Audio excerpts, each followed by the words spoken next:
Welcome to the roundtable on the future of museums, and particularly with reference to architecture and the architecture of Jewish and Holocaust museums. We're very fortunate today to have three architects. We have Rainer Malamaki, Jakob Chesnit, and Andrzej Blanda, and each of them will bring a unique perspective to this topic. Now, it has often been said that museums are the, if you will, the crown, the jewel crown of architectural practice, because somehow or other, some of the boldest, most innovative, most interesting architecture is in fact museum architecture. Now, not all across the board, as we'll see in just a moment, but it's a very interesting question, and it's a question that we're going to put to our architects. But at the same time, we're really interested in some of the conventions that have shaped Jewish museum architecture and specifically Holocaust museum architecture, and we'll be very interested in their thoughts on those conventions, their possibilities, their limitations, and what the future might look like if we challenged the status quo. And then finally, I think we have some diverse perspectives on the proliferation of museums. Are there too many of them? Are they too big? Are they too bold and spectacular? And what might the future look like if we took on some of those reservations? So what I'd like to do by way of a beginning is to share my screen and set out a series of, if you will, hosts of architectural moments that might stimulate our discussion. So if you'll give me just a moment to bring up the PowerPoint. Just one second. Just a moment here. Okay. All right. Okay. And I will go here. Okay. Now, I'm starting with 4 examples of relatively recent examples of Jewish museum architecture. And it's an interesting question because there's a set of relationships here that I hope our architects will address, which is the relationship between Jewish museums, Holocaust museums, and memorials. And that is, in some cases, all 3 functions are combined in one architectural constellation. In other cases, they're kept quite separate. And I would say that the least interesting architecture is the architecture of Jewish museums. And when I say least interesting, maybe that's the wrong word. Let's put it this way. The least distinctive, the least unique, even the least symbolic is in fact Jewish museum architecture. We have 2 examples here. One is from Munich, the other is from Frankfurt. One is from, and they're only 3 years. They're 13 years apart. But you can see, and these are both German examples, because I think there are some national sensibilities, national aesthetics, national sensitivities that are also guiding these architectural choices. But these are my starting points as I would say the most minimalist, the least symbolic, the least spectacular, very functional, and very interesting inside as well. So that would be the starting point. But so that's Germany. Now let's go to the US. On the left, you have the National Museum of American Jewish History, Philadelphia, 2010. And it's a combination of this glass building and a brick building on Independence Mall in Philadelphia, which is, if you will, a kind of it's a site that represents the founding of the United States, the founding of America. And it is really quite similar in style in the sense of it's a box to the Frankfurt and Munich examples. And on the right, an intervention where the Contemporary Jewish Museum is located actually in a 19th century industrial building. So it's a de-industrialized site, but they've invited Libeskind to make a very contemporary architectural intervention, which he has done in his characteristic style. So that's my starting point, is that if we're going to look for interesting architectural or innovative, surprising, fresh architectural approaches to museums, we're generally not going to find them in relation to Jewish museums of the last 20 years. I would love to be proven wrong, but these are my starting points. The really, I would say, the moment, the architectural moment for the creating of spectacular and also highly, I would say, programmatic architecture is with regard to Holocaust museums. That's where the action is. Now, whether that will change in time, we'll see. And in fact, I do think the Polin Museum and Reiner's project does represent something very, very special moment. But we'll get there in a second.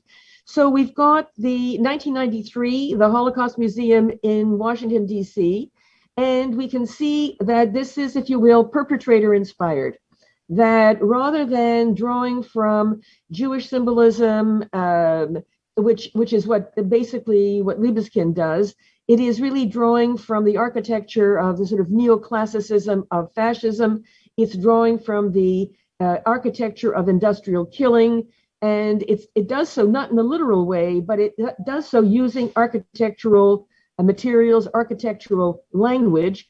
And then the exhibition spaces themselves are very, I would say, either black box or very architectural in ways that are really quite interesting. So I think that really the starting point for interesting architecture with regard to the museums that concern us, Jewish and Holocaust, is really with the Holocaust Museum. Now, a few years later, we have the Museum of Jewish Heritage, a living memorial to the Holocaust.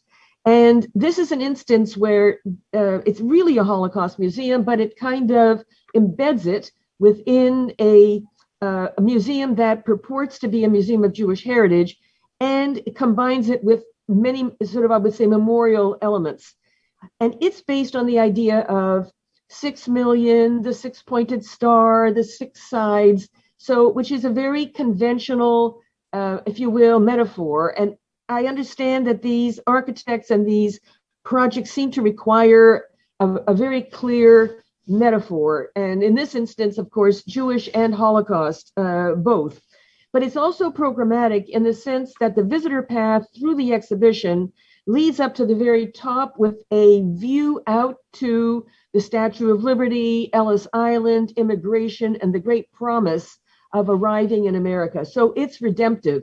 The path, the narrative path that is structured architecturally in terms of the exhibition is redemptive with a view from the top at the very end. Now, I would say the next example of dramatic, spectacular, iconic architecture would be Libeskind's Jewish Museum project in Berlin, which is now 20 years ago. And it too is an intervention in relation to an historic building. It is to be a museum of the history of German Jews, but it is clearly, it is clearly using, I would say, materials, iconography, forms that are much more evocative of the Holocaust than of the history of German Jews, and that was definitely his intention. And here, working with the idea of a fractured Jewish star. Again, quite programmatic and I would say symbolic, but not in quite the obvious way of 6 million, six sides, six-pointed star. A strong contrast is the abstraction of the memorial to the murdered Jews of Europe. And I include it not because it's a memorial, but because of what it does by way of what we would call a museum, but which they refuse to call a museum. They call it an information center. And on the right, underneath the Eisenman Memorial is the so-called information center, which anywhere else, certainly outside of Germany, would have been called museum. And that's where the story is told. The story is not told within the memorial, but the relationship between the memorial and the information center is a very interesting one, and it's something we could perhaps reflect on. Most recently is Libeskind's Holocaust Memorial in Ottawa, and again, the six-pointed star, distorted and implemented in the, if you will, the overall plan, but also given a kind of three-dimensional expression.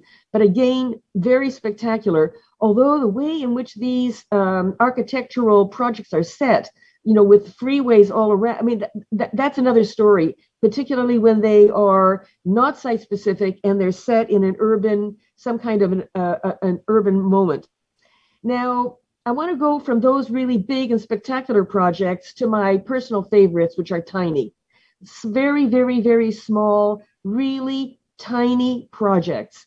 And this one is spectacular. I mean, I say spectacular, I don't mean spectacular like Libeskind spectacular, but spectacular. And it is the Zanis Lipke Memorial Museum in Riga.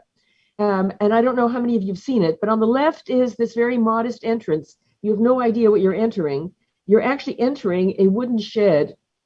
It's essentially, they take inspiration from the Anne Frank Museum, but it's really, really different because they have actually, what they've done is memorialize this extraordinary family that hid Jews.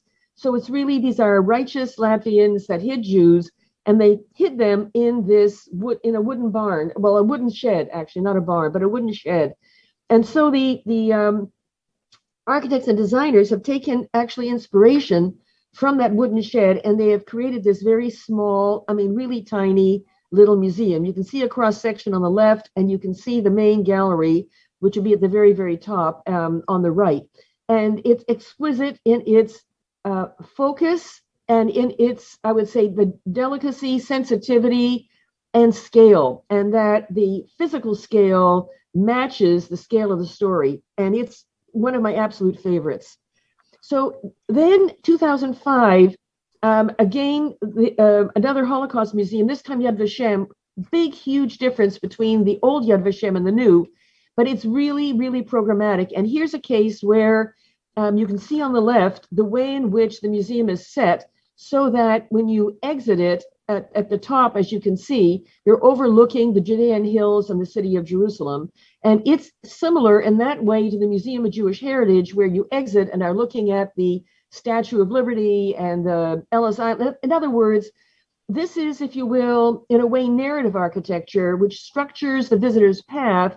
And then it has this redemptive exit, whether it's the promise of America or it is the restoration of the state of Israel. So there's something extremely programmatic. And in the case of the Yad Vashem one, it's also very, very prescriptive. You are given a path, and there are obstacles in your path, and it's highly structured, and you don't have very, very many choices. And of course, that's all very, very deliberate. So with that, I want to turn to our panelists, and I want to start with, of course, the architect for Polin Museum, with our wonderful architect, Rainer Mahlamaki, who is president of the Finnish Association of Architects, and also professor of contemporary architecture at the University of Oulu. He's a joint partner in Ilman Ladelma of the Helsinki-based architectural firm, he and Ladelma, and they are one of the most prolific architectural firms in Finland. A very big part of their work, which started really as entries in architectural competitions in which they received 35 first prizes and 59 other prizes. And in fact, Polin Museum was, they basically won our international architectural competition. So we're really, really delighted. And we have lived with this wonderful, wonderful architecture since we opened the building in 2013. So what I want to do is to say a couple of words from my perspective of somebody who has actually lived in this building and experienced this building, and one that I know all of you are very, very familiar with. But I just want to say a couple of things, and then I want to give the floor to Rainer. And I also want to contrast it with a new project that is underway, that is one of those tiny museums that I love so much. So the first thing I would say is to think about the contrast between Rainer's approach, because this is, it's neither a Holocaust museum nor a Jewish museum. It's an institution of public history. And it sits in relation to a monument to the ghetto heroes, but it is itself not a Holocaust monument, except in a very, very broad sense. And what it does is completely counterintuitive. It creates what I think of as an architecture of hope, that is to say, a glass building on a site of genocide, which is completely and utterly counterintuitive, and that it fulfills the mandate of the brief, which was to create a building that would sit in the appropriate, proper, respectful relationship to the monument, and the use of glass, which is reflective, open, transparent, and that really, in and of itself, communicates the mission of the museum, and that also dematerializes the bulk of the building. And have just a couple of other images to show the sensitivity to light and the tremendous and beautiful contrast between that exterior and the very organic, warm, and sandy interior, and the creating of a space for the exhibition. So, Rainer, maybe you'd like to say a few words about how you responded to the brief for Polin Museum, and your thinking about this approach to the creating of a museum, because I know that you have actually worked on others. But if maybe we get our conversation started, I would ask you, are museums the jewel in your architectural crown? Where is, how does Polin sit within your architectural practice? How did you approach the challenge of creating a museum, a building for a museum of the history of Polish Jews? Yes, thank you, Barbara, and thank you very much for your very thorough introduction to the legacy or the history of Jews and Jewish museums and Holocaust museums too. That was a very good presentation. Thank you very much for this. I try to be very, very brief because we have a relatively narrow time window for this debate. But however, I read, let's say, that was. In an official media information of the competition, the first thing what I found and what I thought I remember was that Jewish museum in Warsaw. What I knew was Warsaw Ghetto, and to me this competition was especially the competition to create new Holocaust museum. Later on, of course, I learned that this is very much, let's say, the building for the institution for the Museum of Polish Jews. I understood that we have to create not only the Holocaust Museum, but just the place where to present, where to take care of the heritage, the legacy of Polish Jews' life and also European Jews' life. So that was the starting point, but Warsaw Ghetto was two words I learned first. I remember we finished what we know about Warsaw at that time, 2005, more or less.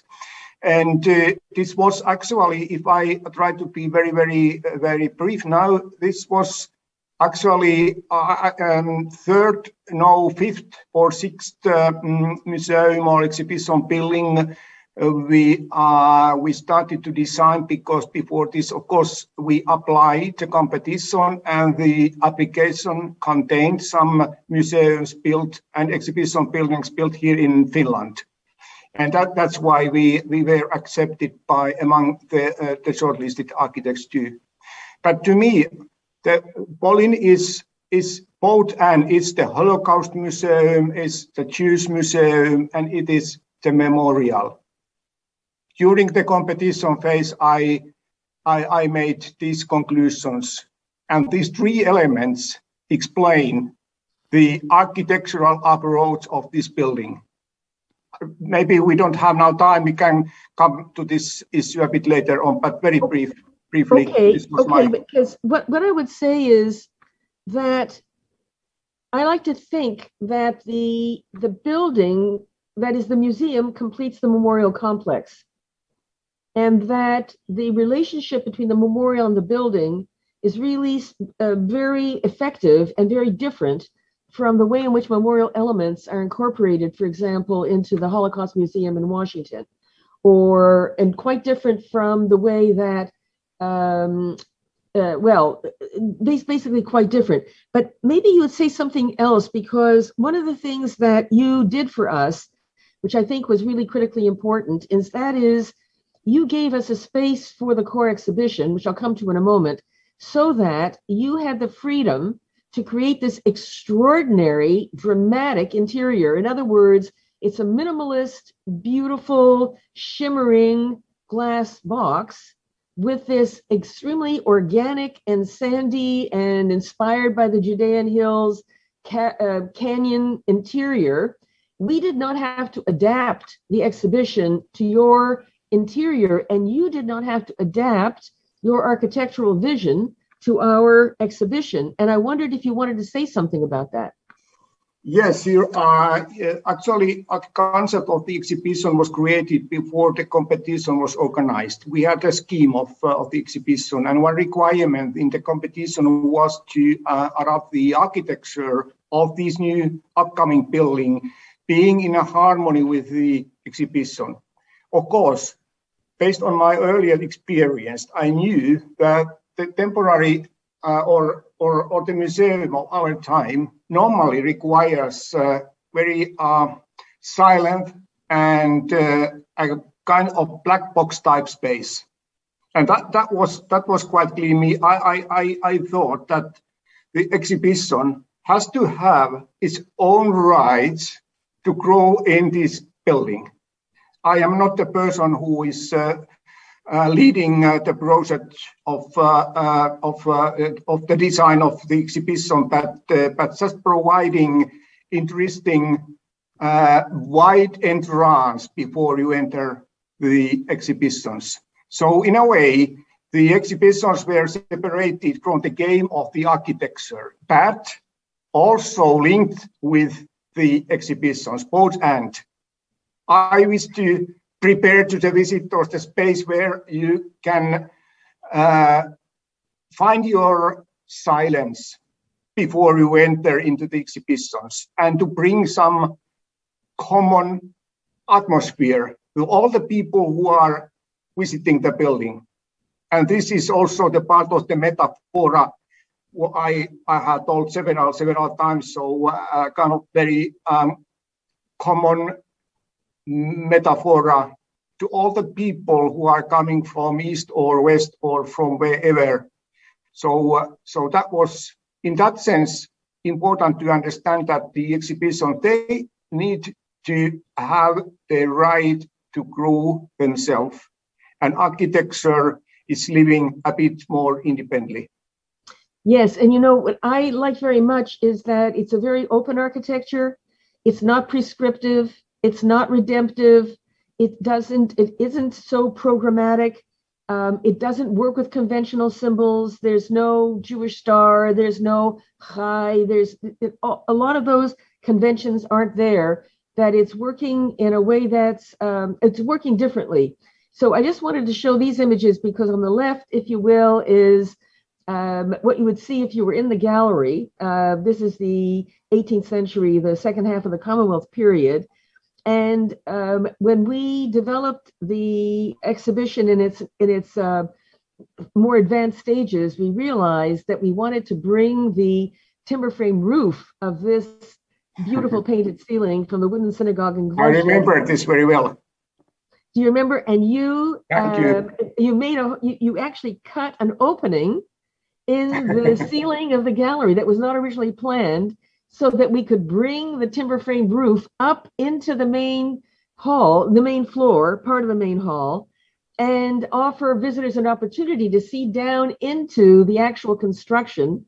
And I know that you are a very big, I would say, advocate for vernacular wooden architecture, and we're the president of the Wooden Architecture Association in Finland, if I remember correctly, so that this wooden architecture is very close to your heart.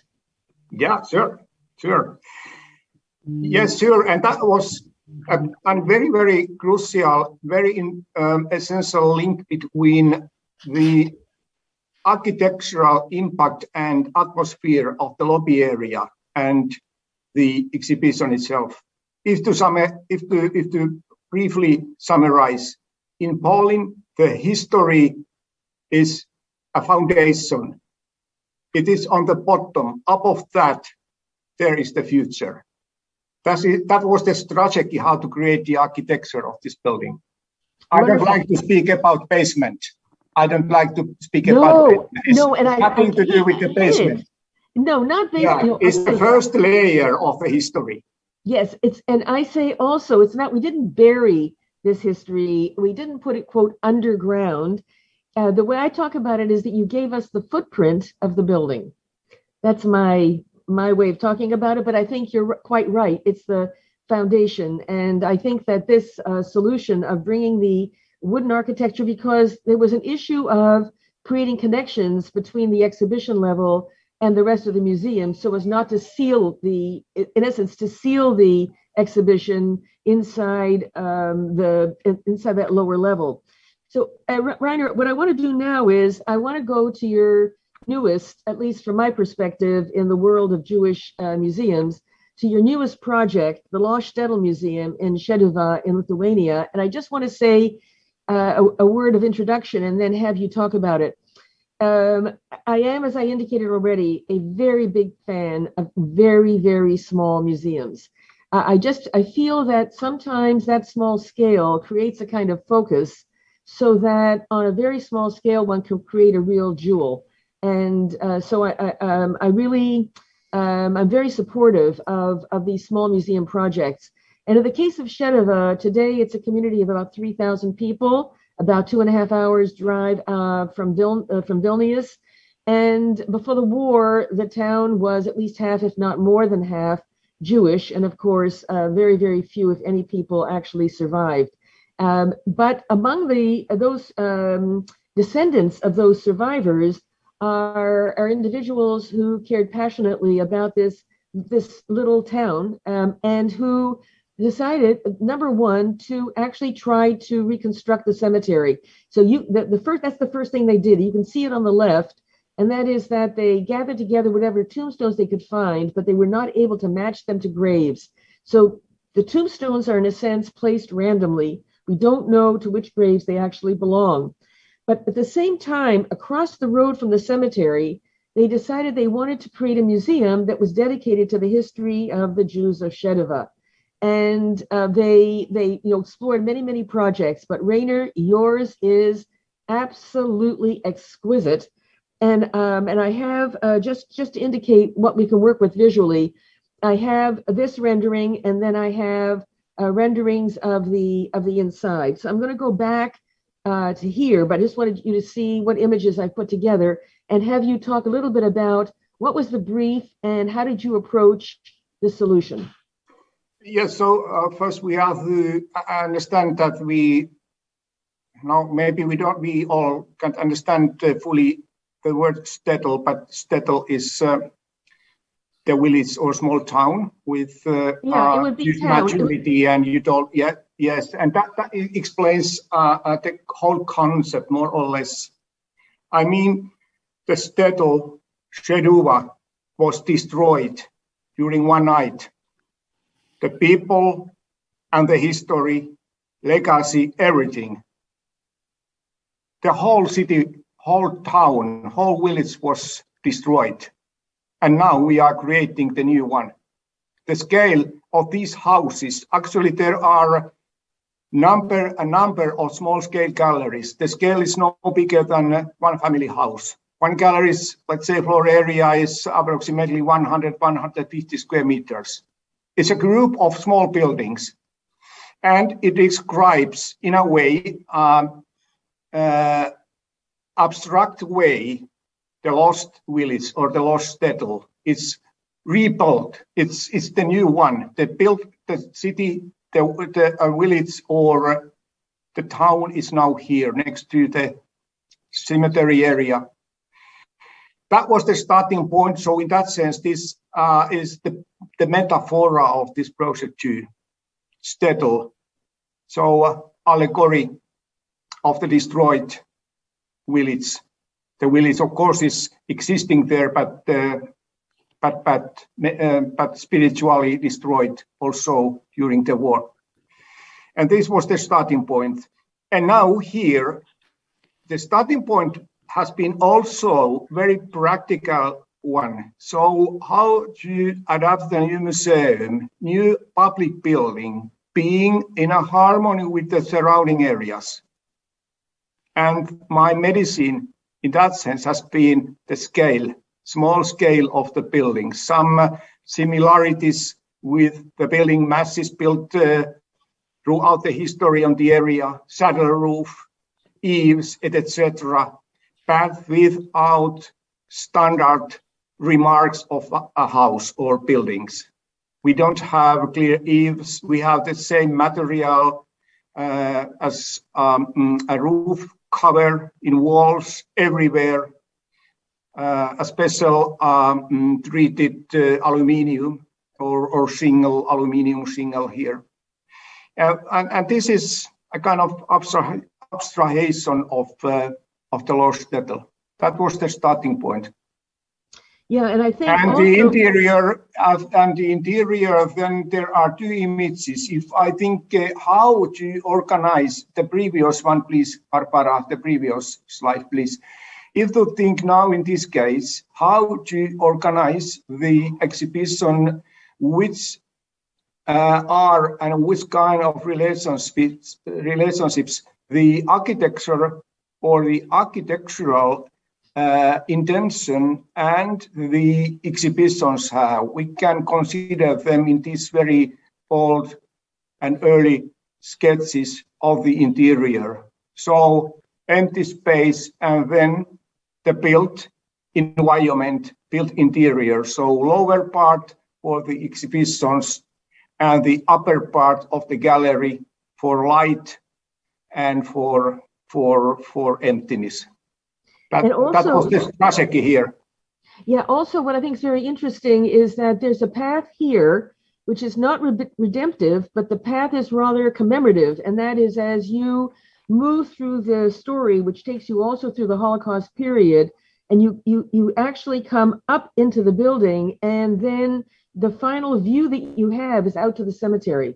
So it's in that way, it also, like Yad Vashem and like the Museum of Jewish Heritage, there is a way in which the visitor's path ends with a vista, and that the vista, in some ways, I would say, represents the sort of where the narrative is driving. And it's quite, in this case, it's a very, very beautiful architectural way of guiding the visitor to that vista. Do you want to say something about that? Yeah, you are right, Barbara. Yes, this is the end of the exhibition. And what the people finally meet, they actually meet very narrow, empty, white view space with any technical equipments, with any traces of our time. It's timeless space. You can consider the cemetery area, and you can consider houses of the landscape and the whole nice landscape. That is silence. That is for you, for all the visitors to think a bit where you have been, etc. And then after the next corner, you turn to the right and downstairs, and you are back in the lobby. Right. So I think it's going to be a really beautiful project, and the scale of it, the focus, the clarity, the abstractness of it, the lack of conventional, I would say, the lack of conventional metaphors and symbols is also really, really refreshing.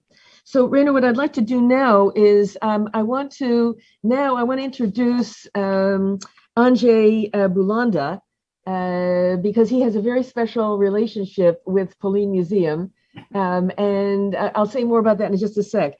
But Andrzej Bulanda is part of a Warsaw architectural studio that he ran with the late Włodzimierz Mucha. The team chiefly designs public facility buildings, residential developments, and their most important design is the edifice of the BRE Bank in Bydgoszcz, which was a 1995 project. But what is very special, I have a very special feeling for Andrzej and for his son Maciej, because Maciek also worked with us for a number of years. When we were about to open the building, the Polin Museum building in 2013, we felt that it was important to have a mezuzah.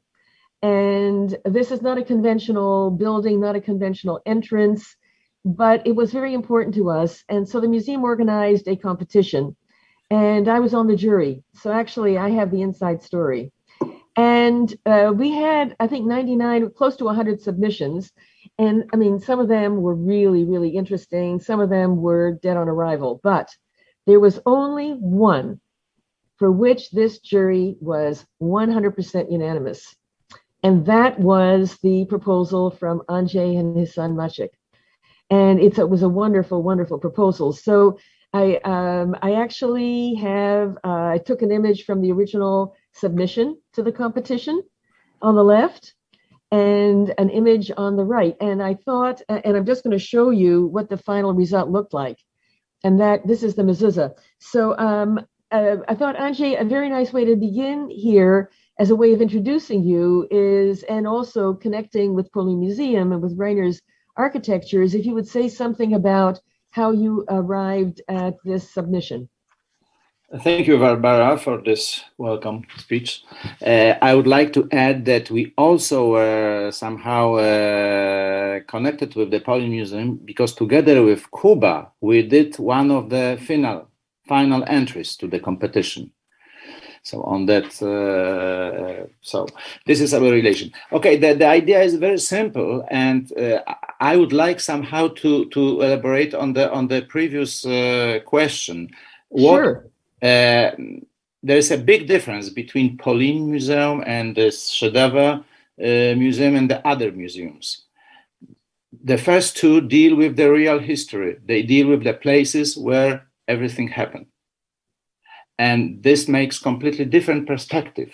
How you observe the buildings, how you react, what is important, what is not important. No matter what architecture it would be, the feeling of reality is so overwhelming that it really is different than the museum in, let's say, New York, okay, which is completely artificial fact, and architecture plays sometimes the most important role, sometimes not, but it's completely different story. Coming back to mezuzah, of course, this is a very important issue because this is the connection between history, present day, and the Holocaust. We tried just to bring out, which shows those pictures, the brick of original building from the area, let's say where the museum is located, and expose it in the form of the mezuzah.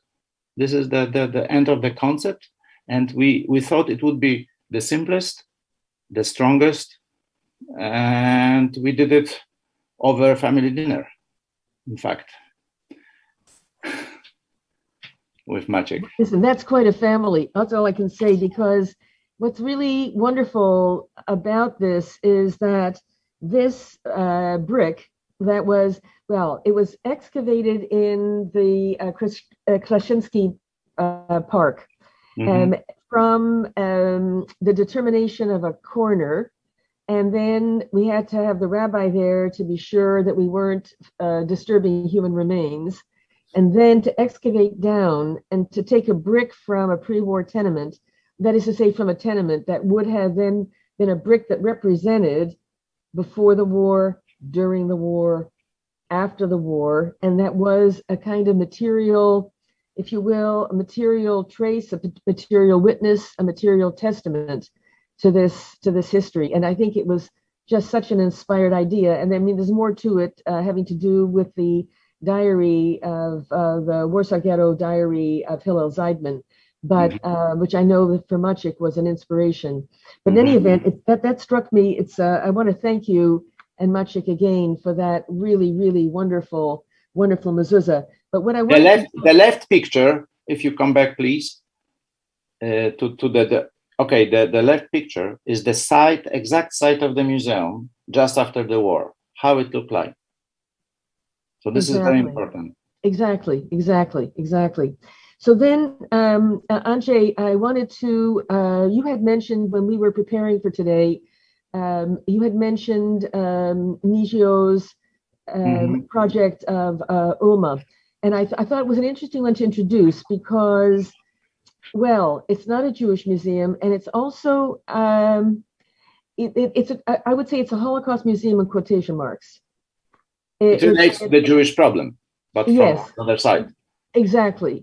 So this is a museum that is in Markowa, which is really a village The difference between a village and a shtetl is that a shtetl is a town, and usually when we say shtetl, we mean a market town in which Jews formed a significant proportion of the population. It could be anywhere from 20 or more likely 40, 60, 80, even 90%. The village doesn't have a marketplace. In the case of Markova, the houses are along the river, and the farm plots are like strips of land behind the houses. So it's a completely different situation. But in this little tiny town in the south of Poland, in Markova, was this absolutely exceptional, extraordinary Ulma family. And they and their children and Mrs. Ulma was pregnant at the time, were murdered when it was discovered, or when they were essentially revealed to be hiding Jews. So the decision was taken to create a museum to memorialize them. And it's another one of these really tiny museums that is on a scale commensurate with the scale of the story about one family, and that takes inspiration. In this case, it's not, the wooden shed that we saw in Riga is closer, I think, to the structure than this is. But I want to show you the inside as well, so that you can see that it's a very different approach to the interior. And also, I have a lot I could say about the exhibition design, but I just wanted to show it as, because Andrzej, you had mentioned it. I don't know, did you want to comment on this Ulma Museum? No, I just mentioned that because of the scale, that we somehow were discussing the proper or improper scale, the various scales. And this is an example of the sort of small museum, which is also memorial. Exactly. Yes, it's very commemorative. So you have basically the commemorative elements are there in the ground. They're there along that exterior wall. And it's really an Ulma family story, but it's intended to somehow stand for the wider story. But this is symbolic, of course, because they are just representative of some type of behavior. Yes, absolutely. And so much can be said about it, but we'll save that for another occasion. Mm-hmm. So I want to turn now to our third architect, and then we'll open it up to this sort of wider questions. I'm hoping, actually, that Jakub Szczesny will actually open our conversation up to the wider, to some of the wider issues, because I was very interested in having Kuba on this panel because I think of him. I hope he won't be offended, as contrarian, because for me that's a great virtue. So that and that your architectural practice is of a very, very different kind. So Kuba is an architect, an installation artist, and a graduate of the University of Technology in Warsaw. He gained particular recognition in 2012 when he completed the Carrot House in a narrow gap between the buildings on 22 Chłodna Street and 74 Żelazna Street in Warsaw. And I don't know whether it's the case, but it is often cited as the narrowest building in the world. It is very, very narrow. It really is a kind of conceptual artist's project. Really interesting, very, very interesting, very much your, I would say, spirit, the way that you work. And I have some images that I put together representing Kuba's work. And I thought, if you like, by just introducing yourself in terms of your, if you will, architectural installation practice, and then I would love for you to comment on the wider questions that this panel, the future of museum architecture, and specifically with regard to Jewish and Holocaust museums, but not only. So I turn the floor to you. Thank you for this introduction. I'm very pleased to hear that. We are, and I've always been part of different communities or platforms of architects and artists. Because we felt, and I am still standing on this position, that architecture, although it has some narrative potential, it is too abstract to bring certain type of experiences that might be important in today's world, though architecture still is a fantastic medium, but it can be brought into artistic context only when treated slightly differently, with maybe more sense of humor, slightly more distant position, and less complicated matters that usually eat architects alive, especially when it comes to bureaucracy and coordination of big projects. That's why I'm also, as architect, trying to avoid big projects, because I feel that from my perspective, the most beautiful things in my personal experience happened when I was dealing with my scale, that I would obviously call human scale, not with cathedrals or Vaticans, but with objects that were maybe the size of a house. So this is why I think many things can happen when working with this more familiar scale, because we are used to it, and lots of things can be brought up that are outside of what was till now the scope of interest of museums, especially when thinking about big museums where experience and commemorization were usually linked to grand scale. And I think it's a good moment to talk about it, because I think we are, for a couple of reasons, getting over this period. And it's also related, the period of grand museums.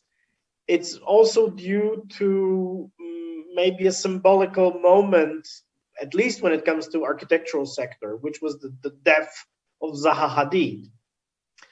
And this posh too muchness that I personally associate with Asian ambitious projects.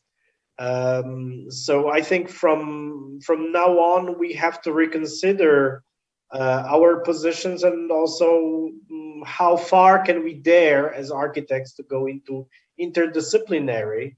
And I think we should dare, because the history is forcing us to do so, because we are in a moment politically and historically when we have to step outside from just being architects, designing whatever, houses, museums, etc. I think the experience and commemorization have to be rethought today.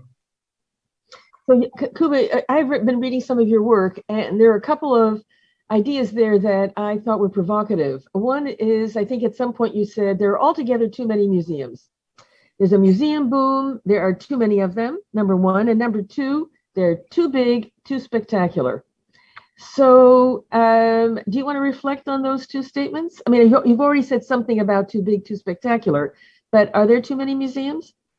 I think so. I think we can draw a straight line from the times where Blueprint magazine and Dejan Sujic started to create a set of notions that became so sexy and vital and attractive, not only for architects or for architecture aficionados, but most of all for local politicians and space administrators, which were such notions as, for instance, icons, urban marketing related to architecture, etc., which ended up with an uncountable number of objects, architectural objects, that were built all over the world and still are being built, especially in China or Kazakhstan. I've been to Astana a couple of times, and I've seen what this path from Blueprint magazine's manifestos led to. And it's really pitiful and dangerous when you think about what are the effects when it comes to quality. B, when it comes to the message, C, when it comes to money, because these gargantuan objects are giant money eaters. And the moment you realize that this money is not being something, it's not something stable, it's not being guaranteed forever, you realize that these will someday become dust, compiling or collecting empty, sad spaces. So another problem that I see is related to the fact that I really think that we have created with these big architectural objects a situation in which architecture is too loud. It's like pop music. It's too repetitive. It wants to bang the drums as much as possible to attract attention. Local politicians also want it. It has to be iconic. It has to be big. So it's not about sublimation. It's not about really deeper thoughts. It's about shouting. And once you enter in this logic, it becomes a sort of operette instead of a noble design of experiences and messages, especially when it comes to very serious subjects like Holocaust or Jewish past and Jewish future.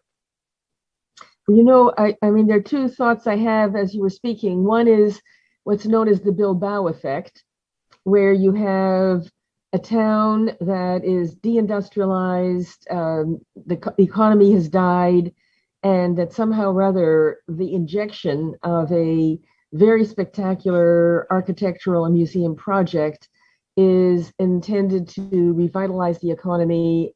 You know, that essentially where it's like a magic bullet, and you know, whether it's the Guggenheim franchise, which is a Guggenheim for everyone, and also, you know, Frank Gehry, these very, very spectacular buildings. So the Bilbao effect as a tool of urban renewal, I would say, and as being embedded within a tourism economy. The tourism being what you do when all else fails. So that's sort of one aspect that I think that you're signaling. I think there are other things that have to do with national pride. There's a whole other set of considerations that make these spectacular museum projects so attractive to politicians, and also why they have to be so spectacular, and why museums specifically, although there are now really incredible architectural projects for libraries that are as spectacular as for museums. But the second issue that you raise is sustainability. And that is huge. And under the pandemic, when we see the number of museums that have closed permanently, I think that the issue of sustainability has really come to the fore. It's not like an issue that we'll be facing 10 years from now. We're facing it literally right now. So, but in any event, let me just open it to Andrzej, to Rainer. Would you like to maybe respond to Jakub's contrarian position? I fully agree. I'm bringing another question. If there is really architecture of the museums, do you hear me or not? Yes. Okay. We are talking about architecture of museums, etc., etc. I think there is nothing like that. There's a good architecture, bad architecture. Of course, the problem of scale, fashion, all those monsters is a different issue, but it attacks museums the same way it attacks theaters or libraries or other shopping malls. Shopping malls, okay. This is rather problem of awareness, of context, of genius loci, of using the existing resources and history to be modern, the same time not be opposite or working against the existing site. And this is the real issue. And we don't know where what is the future of architecture. We can only think and predict some changes, but maybe those are, you know, we are not able, from perspective of one generation, to detect the trend. Because the trend could be completely in different direction, and we are just in a small of sinusoid, which is within this trend, making ups and downs, and they are like 10 years or 20 years, which for us is the history, but for the humanity it's nothing. So it's different. So it's a difficult problem. But yes, I agree, Kuba, with you fully. There is no discussion that there are too many museums. There are very often very ugly, especially in Far East or Kazakhstan. I agree fully. This is sort of battleground or experimental field for big practices to do whatever they wish without any mastering, etc., etc. But those are well-known problems. So, so let me just comment. You said you made a very interesting statement, and that was that there's nothing specific about museum architecture. And I wonder, Rainer, Kuba, do you agree? Yes. Can you hear me, by the way? Yes, we can hear you. We can't see you, but we can hear you. Yeah. In my opinion, the museums and the meaning of the museums in actually everywhere. Of course, we have different societies and countries and continents also. If we speak about North America or China or Europe, the case and the history is totally different. But on general level, the museums, they will have in the future bigger and bigger meaning in our life, and just how we use our free time and leisure time. We all know that half of the people globally, more than 50 to 53%, are living today in the cities, and the cities are growing, which are the public open functions the cities can provide to the people in the future. Museums, not concert halls, not only libraries, but I trust the museums will see a real boom. This is the beginning of the boom we are living now globally. I think so. Rainer, why do you think so? Why do you think that's the case? Or will be? The people need to have a space where to get together, where to see the other people, and to see also the history of your country, your society, etc. I'm speaking on general level. I'm not speaking about Jewish museums or Holocaust museums, but museums in general. Mm-hmm. And museums are becoming more and more and having a nature of multifunctional buildings. They are providing many other activities. Mm. Museum is only the one layer, one stratification of the history of the museums is, or the beginning is to present some objects or items, or only to tell the history of the nation or whatever, or the history of Jewish life in Poland, etc. But there are bigger and bigger need to provide education to the kids, to provide also education to the elder people, to provide and to facilitate libraries, to facilitate concerts, etc. And there is a big difference if you let's say if you decide to have a concert, you have to sit in a concert hall for 2 hours. If you spend 2 hours in the museum, you can make your own choice what to do there. And cities will grow all the time. And we are getting new and new cities. I'm speaking about Asia and in the future also many other continents, Africa, India, let's say everywhere where the people are getting more and more education and the economic circumstances is allowed. The people wish to spend their free time, their leisure time, and museums. In that sense, they will have great importance in the future too. This is I trust on that. But of course, if we speak then the architecture, absolutely, I have to come now to these, how to say, mega trends. So climate crisis, sustainability.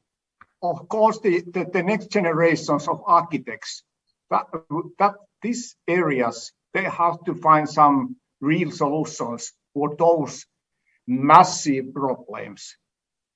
We can't continue this kind of aesthetic what we have used since beginning of the last century, created by Le Corbusier and Mies van der Rohe. We all architects, more or less globally, are using the same architectural language still today. Of course, there are traces, very, very narrow signals of new generations' inspirational approach, how to understand our society and our future from the point of view of sustainability, climate crisis, etc., equality between the people. These all big trends. I trust that the architecture, we are waiting now for some great, the change is coming. I trust on this in architecture in general. Kuba, did you want to comment? Yes, I partially agree, but only partially. I will use a reference. In last 10 years, about 400 shopping malls were closed in the very nest of shopping malls, which is USA. 25% of the overall sum of shopping malls in USA are set to be closed in next 5 years. So we are talking about an American invention from what, 50s, more or less, which was a development of gallery and department store European ideas that grew to mastodontic sizes in United States, becoming polyfunctional or multifunctional centers that were not only providing the shopping experience, but basically becoming prosthetic versions of public spaces in different contexts of US, from Miami to Milwaukee. And these today, as they grew up, they reach the moment in which they are being closed. Why? The same thing, I think, can happen to museums when we think about museums that are giant, overpumped representations of empires, let's say. So it's like with Rome, basically. You reach a moment in the bubble in which the tension cannot hold the bubble anymore, and the bubble bursts. When you are, Rainer, talking about more than 50% of population living in global population living in cities, and the fact that what comes with it is also the depopulation of countryside and smaller cities, which is the case in Poland. Yearly, it's 3%. And only 5 cities in Poland are getting bigger. The rest is basically slowly dying. When you take under consideration, I'm using Poland as an example, but other European countries can also serve here. In Poland, it is a radical example, though, because in about 20 years, we will lose next 3 million people in our population. So even though there will be a moment of more or less steady growth, most probably, if nothing really big happens, in Krakow, Warsaw, Wrocław, and maybe the three cities, there will be a moment in which most probably, we will be forced to rethink the cities as more polycentric, therefore more decentralized structures, because for now, Warsaw and Krakow, the biggest cities, are pretty much centrical. So we can imagine that going from 2 million inhabitants to, say, 3 million in next, I guess, 20 years, we will be forced to go into logic of, let's say, London, right?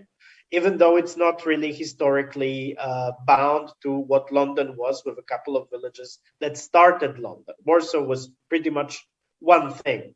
But the decentralization will be forcing also a dispersion of functions.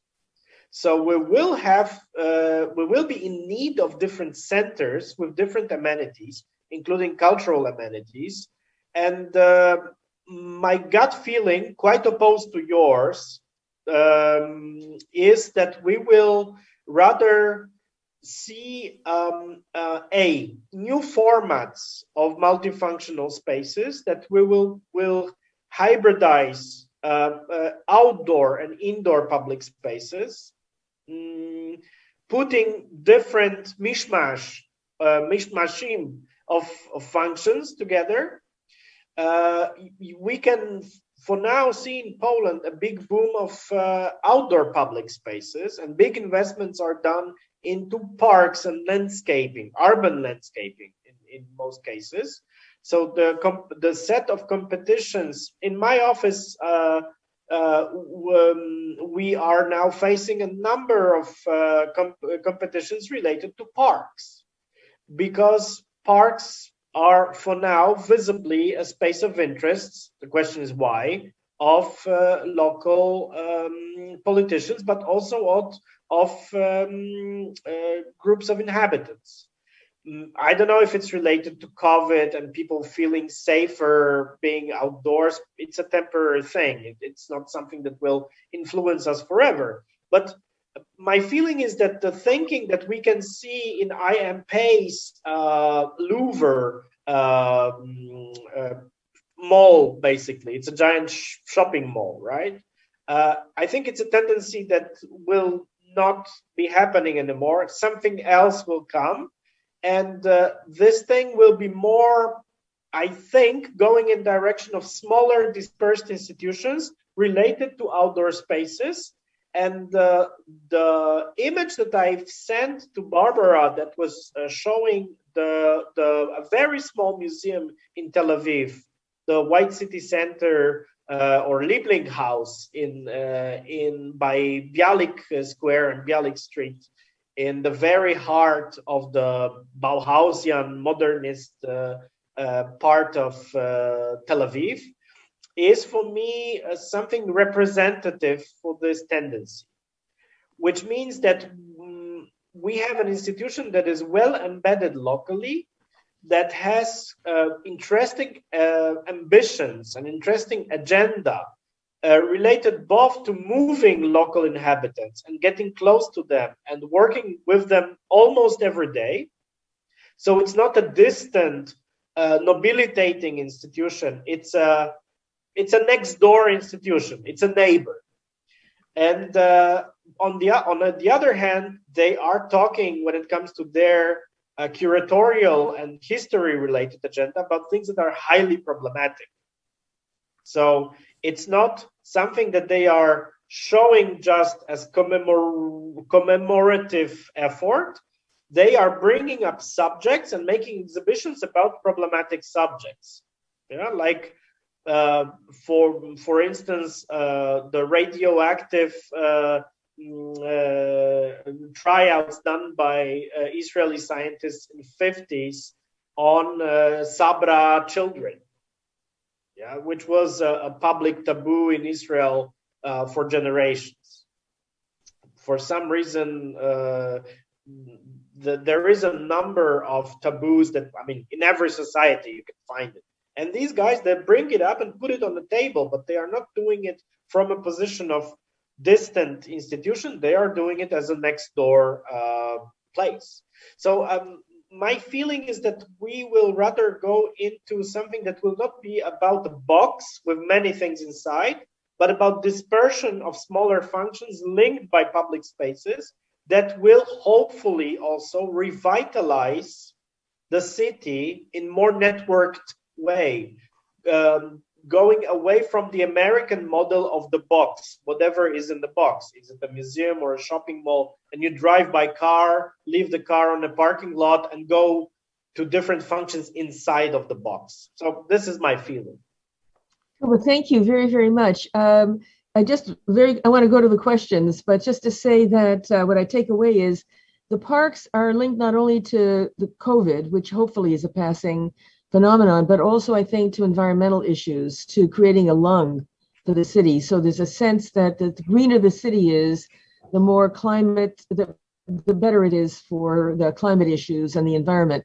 But I think that's very interesting. The second thing I take away is, and I think I see it in your practice and in the Tel Aviv example, is I would say the museological, in quotation marks, that is much more, if you will, ephemeral, mobile, pop-up, very, very nimble, responsive, small scale, and very local. And I think that there's huge potential, in that kind of thing. But let me go quickly to some of the questions. I'm going to gather some of them together and then just invite any of you who would like to respond. And that is one very, very important one, I think, is one from Jan Wojtowicz, and that is, to what extent can we imagine museums of whatever scale and nature as being somehow co-authored or created in collaboration with local communities and visitors? So rather than there being some kind of corporate body that commissions an architect and then invites the public, to what extent can we imagine these institutions being co-created with the public? I don't know whether any of you would like to reflect on that.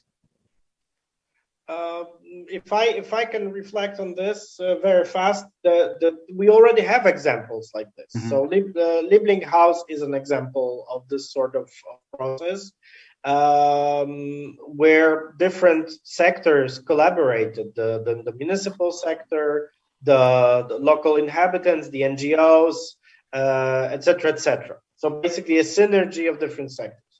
I think it's possible also when you are dealing with smaller budgets. It's much more easy. Right. So I think we already see examples of this also in places that feel remote, like Sao Paulo, where I had luck to work quite a lot in crisscross projects with both municipality and inhabitant groups.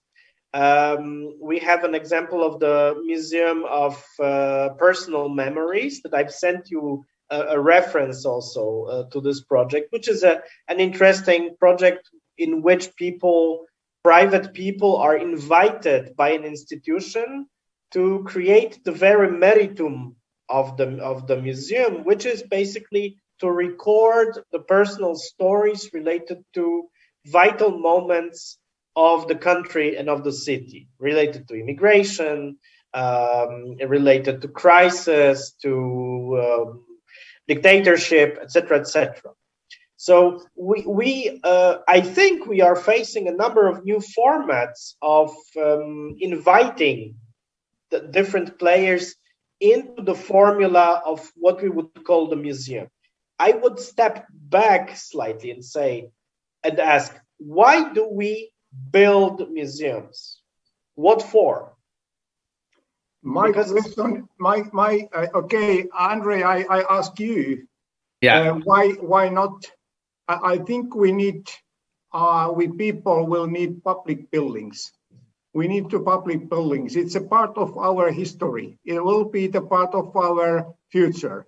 the cities, we have to have places where to meet each others. The people will get together. I don't image the future when I am visiting a museum, Googling, having a data in my hands and just observing some objects of the museum. Museums are, of course, the nature of the museums is changing all the time. That is clear. And we have to find totally new ways to cooperate, and cooperation between the museums is growing all the time, everywhere, in every country. But I think that there is still need, because public building has a certain space in the city structure. Without public buildings, without open public spaces, we don't have cities. We don't have city life. Restaurants are not enough. Shopping centers are not enough. We need also good way, how to say, shopping centers of culture. Cultural centers. Well, that's interesting. Andrzej, you had wanted to say something. No, I agree fully. But why call those buildings museums? And there are no more museums by the definition we know today. The museum is just the place to save the objects or ideas or fulfill some kind of work, adaptation, etc. I think that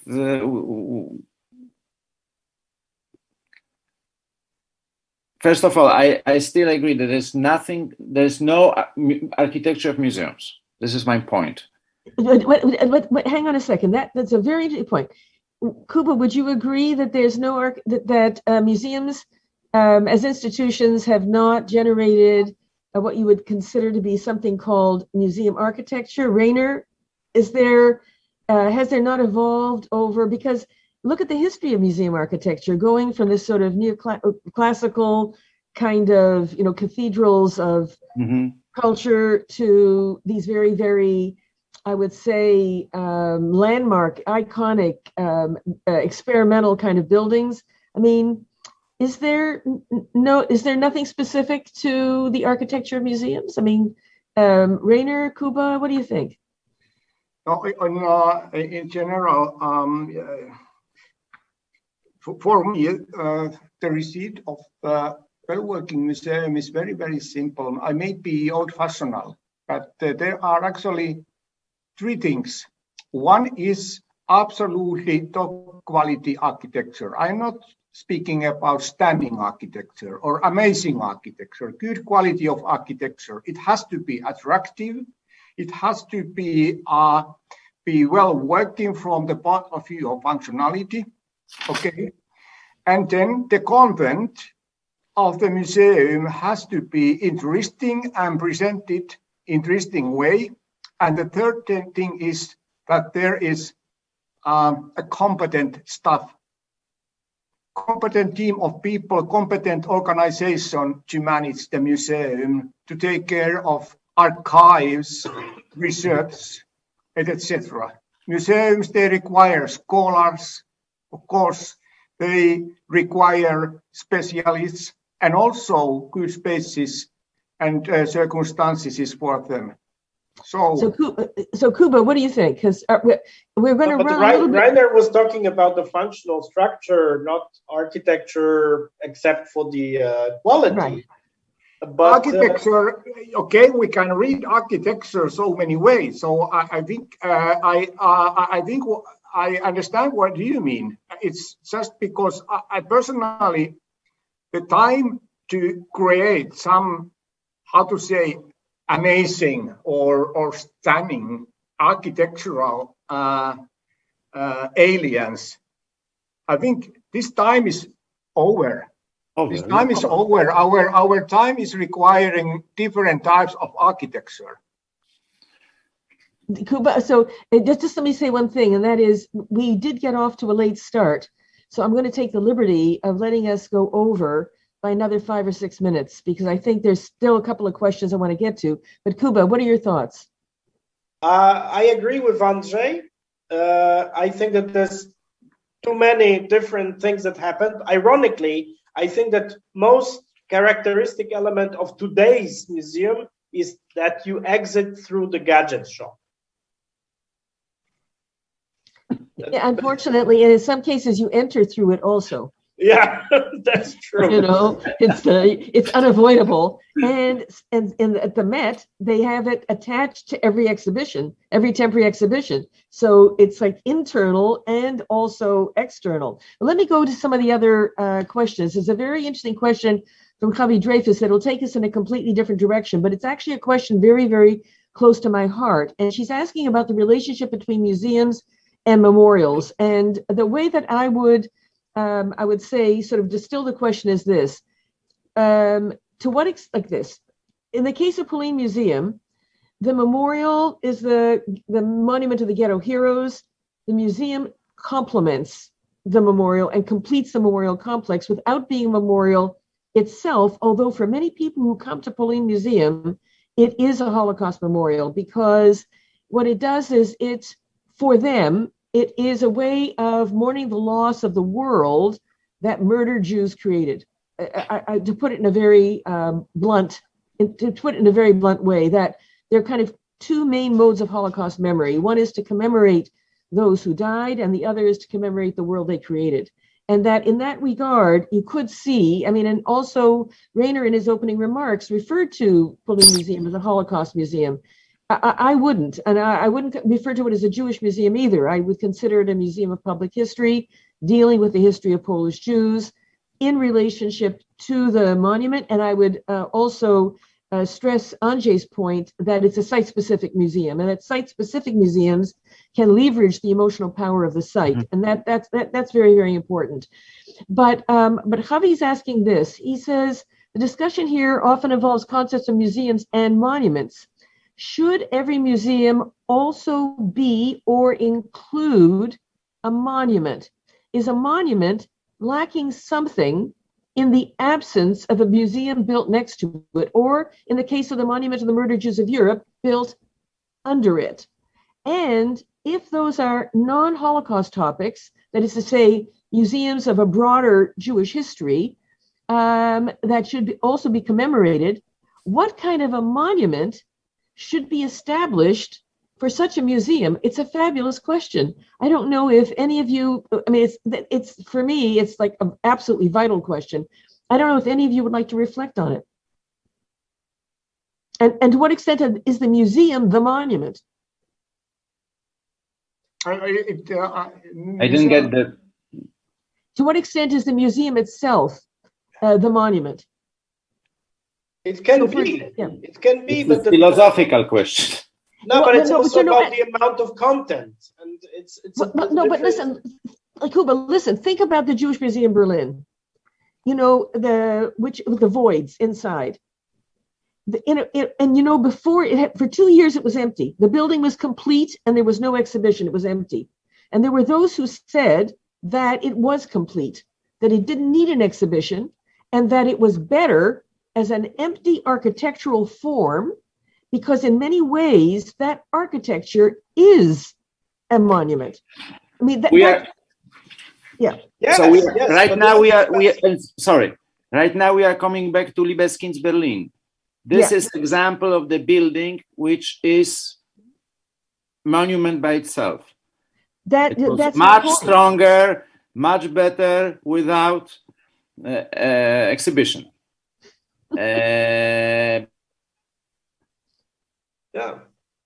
Kuba? Forms, expression. But this is the specificity of this building. Basically, it's a manifesto that becomes feeble, less direct when it gets all the extra content. Yeah. And it doesn't require this content. So yeah, but Javi's question is, then it's let's put it this way. Then how can I say? Then what happens? Actually, I think in many ways it was Libeskind's intention that it communicate Holocaust, loss, void, emptiness, absence, And that was those voids were, and also fracture. That was the message of the architecture. But I think Javi's question is that enough? I mean, do you not need, like with the murdered Jews of Europe, the Eisenman Memorial, all those stela they're incredible and very abstract, and they're sitting in the middle of the city with, houses and buildings and all around it, which is like kind of a chaotic urban environment for this huge field of stelae. But then when you go, and people say they're much more moved, they come to tears, not when they're, wandering around the stelae, but when they go underneath and they actually get, if you will, the story, which is done in a very German way, which is very factual, black and white, nothing fancy, no big multimedia, nothing spectacular, and where some of the stelae actually come down into the space of this. It's brilliant, totally brilliant. So, I mean, in a way, your question is, would the stelae have been enough? Would the building be enough? Or do you need the so-called information center? Do you need the exhibition? I mean, that's really her question. It depends for whom. There's not general answer to this. But this is just, it's very essential question, sure. And it's something, what is the difference between the museum and the monument or memorial? So it's right that David's project in Berlin is a monument or memorial itself. And it has a certain character of memorial. And I agree with you that it would work excellent way without the exhibitions. Also, there are also good parts in the exhibition. But basically, it's a memorial itself, the building itself. If you think, then what is the museum? Museum is however, is the place where you have, or the museum as an organization has responsibilities to maintain the legacy of some area, like legacy of Jewish history, for instance. And that means that this requires archives, working places, etc., and also exhibitions, permanent and temporary exhibitions for the visitors. So to me, however, I wish to defend a bit Pauline now. It's both and a bit, because the building is a memorial, cannot be compared with Daniel Libeskind's big great project. But the silence of the external silence of Pauline is also, there are signs, traces of modest monumentalism or modest memorial, and of course the main lobby. But then under this all is, I am coming back to the beginning of our debate, underneath as a foundation there is the history and the box, the container in a way, space for the exhibitions. That tells then the history of Jewish life in Poland. Thank you very, very much, Rainer. Well, we're a little bit over our time, and I'd like to wrap it up, because this has been really a wonderful, wonderful conversation. I'm so grateful. And in wrapping it up, I just want to give both Andrzej and Kuba the opportunity to make any final comment that you might like to make as we wrap up the session. I only have a fast thing concerning the very interesting discussion. I only wanted to say regarding the question about the architecture of museums. Probably the museums are the last places today in our turbo-capitalistic world in which verticality is permitted and separation of impulses is permitted. So we can have spaces that are not selling anything. Right. Good point. Okay. Very good point. And Andrzej, did you want to make a final comment? No, I just want to thank you for this conversation. I'm just working on the very important project right now. I cannot share with you the subject, but it deals with this problem. So it's very fruitful for me. So Okay, thank you. Thank you very much.